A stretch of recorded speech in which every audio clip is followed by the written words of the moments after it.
Learning the types of speech context. Many think of communication as public speaking or in a situation in which one speaker addresses many listeners. But it is not always what it is, because there are situations where we often communicate, talk, or write to, or even think ourselves. We call this type of speech context as intrapersonal communication. This may include repeating a song heard while looking at a mirror, memorizing dialogue in a play, criticizing oneself for forgetting one's homework, writing a diary or a blog, which nobody else could read, and writing a post-it notes to remind ourselves of the activities to be done. Daydreaming, contemplating, or meditating, and mental planning are also examples of this type of communication. It can be noted that in an intrapersonal communication, the one talking and the one listening is one and the same. You yourself send and receive the message.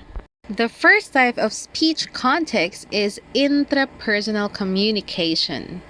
There are several types which we are more familiar with, such as interpersonal communication, which involves more than one person. This type of speech communication can be differentiated by its purpose, adhering to the concept that communication is always intentional. One type of this speech communication is known as dyadic communication. This involves only two participants forming the dyad. One speaker and listener come together to exchange information, ideas, thoughts, or opinions. The role of both the speaker and the listener is not fixed, either interchangeable.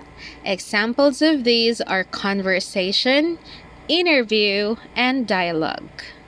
Another type of interpersonal communication is the small group communication. This type of speech context under interpersonal requires 3 to 15 people discussing a problem or an issue and looking for a sensible solution and plan to address such problem or issue. This type of communication has an agenda at hand and needs to accomplish something. Rules are being followed to facilitate order, considering that anyone from the group can be both speaker and a listener. This group can sometimes regard as a study or task-oriented group. Study groups are meant to look into a problem, while task-oriented groups study an issue and arrive at a plan to resolve such issue. Examples of small group communication are symposia, roundtable, and panel discussion, and small group meetings. Another type of interpersonal communication is known as public communication. The difference of this type to the first two, dyadic and small group communication, is that in this type of communication, one speaker addresses many listeners, collectively known as an audience. There is no interchanging of the speaker and the listener roles. Most of the public communication events are formal. The speech is well prepared, the speaker is dressed properly and appropriately, and the listeners are set to listen to the message. Examples of this type includes speech by the keynote speaker, paper presenter or presentation, closing remarks, and speech during protests or rallies. Another type of interpersonal communication is known as mass communication. This refers to any of the above human verbal interactions carried out with the aid of mass media technology.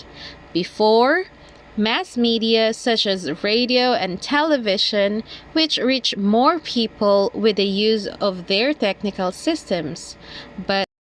But with the advent of the internet and World Wide Web, Mass communication now includes social media, such as videos and webcasts, or even podcasts. Other types of interpersonal communication includes organizational communication and intercultural communication. The first one refers to the interaction of members along with the links in an organizational structure, while the second one refers to the exchange of concepts, traditions, values, and practices between and among people of different nationalities and ways of life.